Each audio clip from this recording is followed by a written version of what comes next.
இருக்கிற இஸ்லாமிய மக்களுக்கு ஒரு வரலாறு இருக்கக்கூடாதுன்னு முடிவு பண்றான்.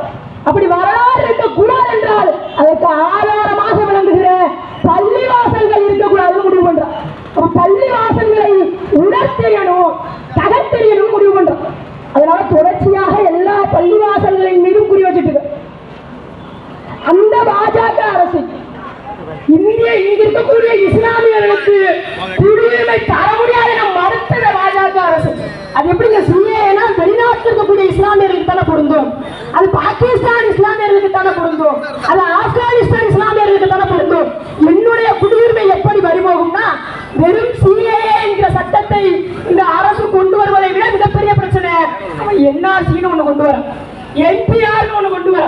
இந்த என்ஆர்சி என்பிஆர் அடிப்படையில நான் இந்த மண்ணில் வாழ்ந்தேன் என்பதற்காக, என்னுடைய முன்னோர்கள் இந்த மண்ணில் வாழ்ந்தார்கள் என்பதற்கான 60 ஆண்டு கால ஆவணங்களை நான் எடுத்து வைக்கிறேன். எப்படி எடுத்து வைக்க முடியும்? எப்படி எடுத்து வைக்க முடியும்? 1974 முன்பாக இந்த மண்ணில் நான் வாழ்ந்தேன் என்பதற்கு என்ன சான்று காட்ட முடியும்? அன்னைக்கு பெட் சர்டிபிகேட் இருந்துச்சா? 2000 தான் பெட் சர்டிபிகேட் ஒரு விஷயமே வந்துச்சு. அதுக்கு முன்னால பெட் சர்டிபிகேட்டே இல்ல.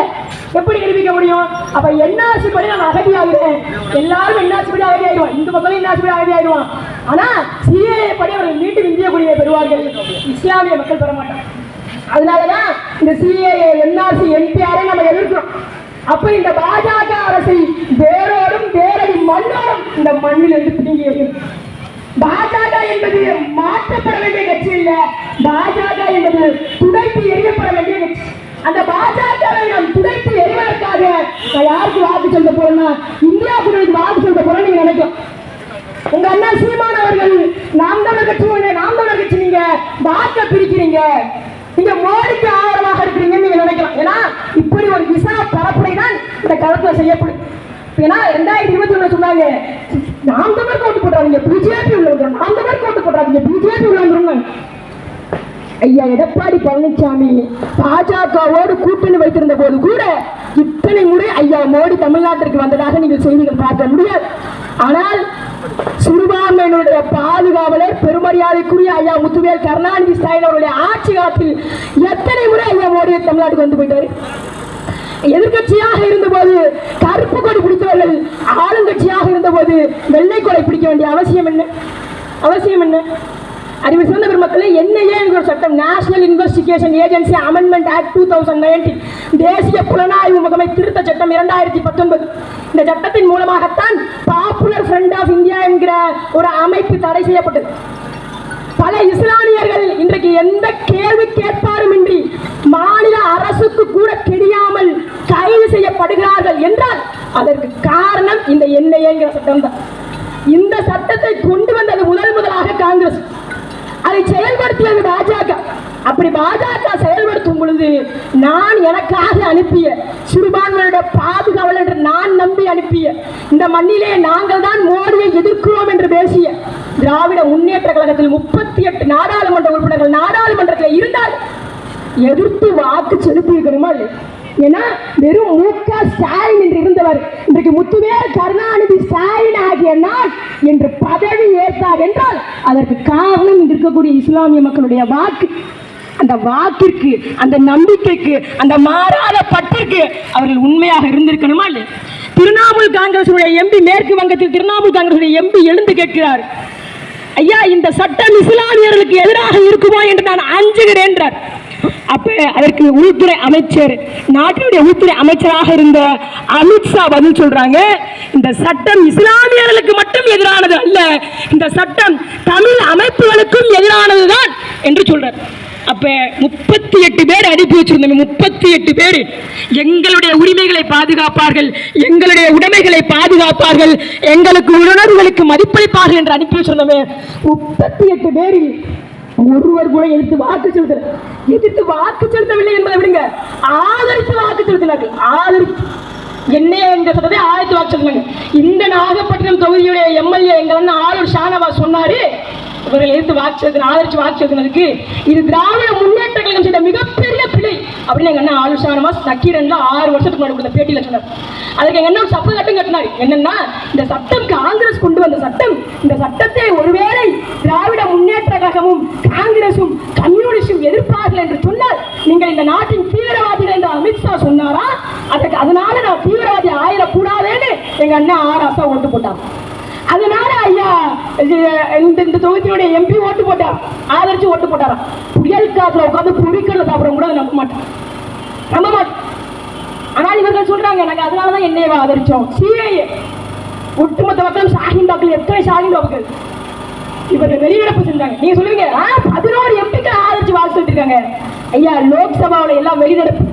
லோக்சபா தான் நான் தேர்ந்தெடுத்தது, ராஜ்யசபா மாநில முதல்வர்கள் தேர்ந்தெடுக்கிறது. லோக்சபாவில் யார் வாக்கு சொல்றாங்க? யாரும் இல்லை. என்னுடைய உடைமைக்கு நிற்காதவர்கள், என்னுடைய உரிமைக்கு நிற்காதவர்கள், என்னுடைய உணர்வுக்கு நிற்காதவர்கள், எனக்கான அரசியல் பிரதிநிதித்துவத்தை தராதவர்கள் எப்படி எனக்கானவர்களாக இருக்க முடியும்? அரசியல் பிரதிநிதித்துவம் என்பது இஸ்லாமியர்கள் மிக மிக முக்கியமானது. இந்த தொகுதியுடைய எம்எல்ஏவாக இருக்கக்கூடிய ஆளு ஷானவா சொன்னாங்க, இஸ்லாமியர்கள் ஒருபோதும் பாஜகவை நம்பி ஏமாந்ததே கிடையாது, ஒருபோதும் ஏமாந்ததில்லை. ஏனென்றால் தங்களுடைய எதிரி யார் என்பதில் இஸ்லாமியர்கள் மிக தெளிவாக இருக்கிறார்கள் அப்படின்னு. ஆனால் தங்களுடைய நண்பன் யார் என்பதில் தான் அவர்கள் தோற்று போனார்கள். பழனி பாபா தோற்று போன இடம் வந்து பழனி பாபாவை விட திராவிட முன்னேற்ற கழகத்தை உயிராக நேசித்தவர்கள் இருக்க முடியுமா? பழனி பாபாவை விட இந்த மண்ணிலே அதிகமாக திராவிட முன்னேற்ற கழகத்தின் மேடைகளை முழங்கி இஸ்லாமியரை நீங்கள் காட்ட முடியுமா? அந்த பழனி பாபா சொல்கிறார், மானமுள்ள தமிழன் திமுகவுக்கு ஓட்டு போடுவாங்க. இஸ்லாமியர்களை கிள்ளுக்கிழாக பயன்படுத்தியது திராவிட முன்னேற்ற கழகம். ஆனால் இன்றைக்கு திராவிட முன்னேற்ற கழகம் இல்ல, திராவிட முன்னேற்ற கழகம் யாருக்கு கை காட்டாலும் நான் வாக்கு செலுத்த வேண்டிய மனநிலைக்கு இஸ்லாமியர்கள் வந்துட்டோம். ஏன்னா எனக்கு அவர் தான் பாதுகாப்பு அப்படின்னு. நீங்க நாம் தமிழர் கட்சிக்கு வாக்கு செலுத்துங்கன்னு சொல்லும் போது நான் குற்றச்சாட்டுகளை வைக்கிறோம். சீமான் வந்து எங்களை தாய்மொழி திரும்ப சொன்னாரு, அப்ப நான் அப்புறம் எப்படி நான் சீமானுக்கு வாக்கு செலுத்த முடியும்? அறிவு சிறந்தவர்கள் இந்த மண்ணிலே பாஜக ஒரு பிரச்சாரத்தை செய்கிறது, இந்துக்களே ஒன்றிணைங்கள். அதன் அடிப்படையில் இங்க இருக்கிற நாடார்கள், கோணார்கள், கல்லர்கள், மறவர்கள், செட்டியார்கள், தேவேந்திரர்கள், என்னென்ன சாதி எல்லாம் என் சாதி என்ற மண்ணிலே எல்லாரும் மீசை முறுக்குகிறார்களோ அந்த எல்லா சாதிகளும் நினைக்கிறாங்க நம்ம இந்துன்னு. ஏன்னா இந்து என்கிற ஒரு சட்டமே, இந்து என்கிற ஒரு விஷயமே இந்த இந்திய வரலாற்றில் இருந்தது கிடையாது. இந்தியாங்கிற ஒரு நாடே கிடையாது. நல்ல வரலாற்று அறிஞர்கள்ட்ட கேட்டு பாருங்க, இந்தியாங்கிற ஒரு நாடே கிடையாது. 200 ஆண்டுகளுக்கு முன்பாக வெள்ளக்காரன் இந்த மண்ணை ஆட்சி செய்யும் பொழுது இந்த நாட்டை கட்டமைக்கணும் என்பதற்காக இந்த இருக்கக்கூடிய எல்லா பிரதேசங்களையும் அளித்து இந்தியான்னு ஒரு நாட்டை உருவாக்குறோம். இந்தியா என்கிற நாடு இன்னும் சொல்ல போனா சரியாக இந்தியா என்கிற நாடு உருவாகி 75 ஆண்டுகள் தான் ஆகுது. அந்த இந்திய நாட்டில் யாரெல்லாம் இந்து என்பதை முடிவு செய்தது வெள்ளக்காரன். யார் யாரெல்லாம் முஸ்லீம் இல்லையோ, யார் யாரெல்லாம் கிறிஸ்தவர் இல்லையோ, யார் யாரெல்லாம் பாசி இல்லையோ அவனெல்லாம் இந்து என்று ஒரு சட்டத்தை வெள்ளக்காரன் போட்டான். நம்ம இந்துக்களா இல்லை, அவர்கள் சைவர்களாக இருந்தார்கள், வைணவர்களாக இருந்தார்கள், சிவனை வழிபட்டார்கள், பெருமாளை வழிபட்டார்கள், நடுக்கல்லை வழிபட்டார்கள், குலதெய்வ வழிபாடு பண்ணார்கள். இதைத்தான் அன்றைக்கு இருந்த தமிழர்கள் பண்ணிட்டு இருந்தாங்க. இன்னைக்கு என்ன சொல்றான், இந்துக்களே ஒன்றிணைங்கள்ன்றான். அப்ப இந்துக்களே ஒன்றிணைங்கள் என்று சொல்லும் பொழுது அதுக்கு தடுப்பு வேலையாக எங்க அண்ணன் சொல்றாரு, தமிழர்கள் நாங்கள் இந்துக்களே அல்ல, நாங்கள் சிவனை வழங்கிய சைவர்கள், நாங்கள் பெருமாளை வழங்கிய வைணவர்கள், நாங்கள் குலதெய்வ வழிபாடுடையவர்கள், நாங்கள் நடுக்கல் வழிபாடுடையவர்கள் என்று சொல்லிட்டு யாரெல்லாம் இந்து என்ற இந்த இந்திய அரசாங்க சட்டம் வழிந்ததோ அவர்களை தாய்வாரத்துக்கு திரும்புங்க. ஐயா ஸ்டாலின் போல எங்கள் கட்சியிலையும் நாங்கள் 80% இந்துக்கள் தான் இருக்கோம். 80% இந்துக்கள் இருக்கிற கட்சி எப்படி சனாதன கட்சி இல்லாமல்? இவர்கள் எப்படி சனாதனத்தை எதிர்ப்பாங்க? இவர்கள் எப்படி ஐயா மோடி எதிர்ப்பாங்க? உங்களுக்கு தெரியும், பாஜக இந்த மண்ணில் ஒரு மிக நுண்ணிய அரசு தான். பாஜக இன்றைக்கு நேற்றைக்கு முளைச்சது இல்லை, RSS என்பது 100 ஆண்டு காலமாக இந்த மண்ணில் இருக்குது. அதனுடைய நோக்கத்தை வேரோடும் வேரடி மண்ணோடு வரையணும்னா அவருடைய மூல வேறாக வைத்திருக்க இந்து என்ற ஆயுதத்தை உடைய தெரியும். அதற்காக எங்க அண்ணன் வயல்ல அந்த ஆற்று பற்றக்கூடாது, தண்ணி அதிகமா போய் வயல் சேதம் அடைஞ்சிடக்கூடாதுன்னு எப்படி ஒரு நடப்பு, எப்படி ஒரு இது வெட்டுவார்களோ, கால்வாய் வெட்டுவார்களோ அதுபோல எங்க அண்ணன் ஒரு பிரகடனம் செஞ்சாரு. தமிழர்கள் நாங்கள் இந்துக்களே அல்லன்னு. யார் யாரெல்லாம் இந்துக்கள் என்று இந்திய அரசியல் சட்டம் வழிவகுத்திருந்ததோ அவர்கள் எல்லாம் இந்துக்கள் அல்ல, நீங்கள் தாய்மொழி திரும்புங்க. எந்த ஒரு இஸ்லாமியையும் எந்த ஒரு கிறிஸ்தவரையும் வச்சு வந்து உங்களுடைய தலையில் இருக்கக்கூடிய தொப்பியை கட்டுங்க, உங்க கழுத்தில் இருக்கக்கூடிய சிலவையை கட்டுங்கன்னு சொல்லல. நல்லா தெரிஞ்சுக்கங்க, முதலாக தமிழ்நாட்டு சட்டமன்றத்தில் இஸ்லாமிய தீவிரவாதிகள் என்ற வார்த்தையை பயன்படுத்தியவர் ஐயா கருணாநிதியா இல்லை எங்க அண்ணன் சிதம்பரம் சீமானன். முதலாக 1998 குண்டுவெடிப்பு நடந்தபோது தமிழ்நாட்டு சட்டமன்றத்தில் இதுவரை யாரும் கேட்டிராத ஒரு வார்த்தை இஸ்லாமிய தீவிரவாதிகள் என்ற வார்த்தையை பயன்படுத்தியவர் ஐயா கருணாநிதி. 1998 குண்டுவெடிப்பு நடந்த பிறகு 98 ஐயா ஒரு சட்டம் போடுறாரு, சிட்டி போலீஸ் சட்டம். கோயம்புத்தூர்ல மட்டும் சட்டம். இந்த கோயம்புத்தூர்ல அந்த கலவரம் எல்லாருக்கும் தெரிஞ்சிருக்கும். அந்த கலவரம் எப்படி துவங்குச்சு, எப்படி முடிஞ்சிச்சுன்னு. அந்த கலவரத்துல போய் சட்டம் போடுறாரு, யார் யாரெல்லாம் குள்ளா வைத்திருக்கிறானோ, யார் யாரெல்லாம் தாடி வைத்திருக்கிறானோ எந்த கேள்வி கேட்பாரும் என்று கைது பண்ணுங்க. எந்த கேள்வி கேட்பாரும் இல்லாம கைது பண்ணுங்க. அப்படித்தான் பல விசாரணை கைதிகளாக இருந்தார். அப்துல் நாசர் மதானி கேரளாவை சேர்ந்த ஒரு முக்கியமான மனிதர், எல்லாரும் கேள்விப்பட்டிருக்கீங்க. அப்துல் நாசர் மதானி 9 ஆண்டுகள் எந்த தவறுமே செய்யாமல் சிறையில் கேரளாவை சார்ந்தவர். ஐயா கருணாநிதி கடிதம் அனுப்புகிறார்கள். கேரளாவை சார்ந்த இந்த மனிதர் ஒரு நல்ல மனிதர் என்று கேரளாவுடைய முதலமைச்சர் அனுப்புகிறார். ஒரு நல்ல மனிதர், இவருக்கும் கோவை குண்டுவெடிப்புக்கும் எந்த சம்பந்தமும் இல்லைன்னு அனுப்புகிறார். ஐயா கருணாநிதி கடிதத்தை திறந்து கூட பிடிக்கும். 2009ஆம் ஆண்டுல நீதிமன்றம் விடுதலை செய்து இவருக்கும் குண்டுவெடிப்புக்கும் எந்த ஒரு முகாந்திரம் கூட இல்லை, சம்பந்தமே இல்லை. எத்தனை இஸ்லாமியர்களுடைய வயிற்றில் அடித்த கட்சி தான் திராவிட முன்னேற்ற கழகம். சரி, அது அன்னைக்கு நடந்து போச்சுங்க 2002. இப்ப சமீபத்தில் கூட 2021 சட்டமன்ற தேர்தலில் ஐயா மு.க. ஸ்டாலின் அவர்கள் பேசினாங்க, குஜராத் கலவரத்தை நாங்கள் இன்னும் மறக்கவில்லைன்னு பேசினார். நாங்களும் குஜராத் கலவரத்தை இன்னும் மறக்கல, பில்கிஸ் பானுவை இன்னும் மறக்கல, பல இஸ்லாமியர்களை வீடு சீக்கிரமாக்கப்பட்டதை நாங்கள் இன்னும் மறக்கல, பல இஸ்லாமியர்களுடைய குழந்தைகளை பிஞ்சு குழந்தைகளை தெருவில் தூக்கி போட்டு அடிச்சு கொன்றதை நாங்கள் மறக்கல.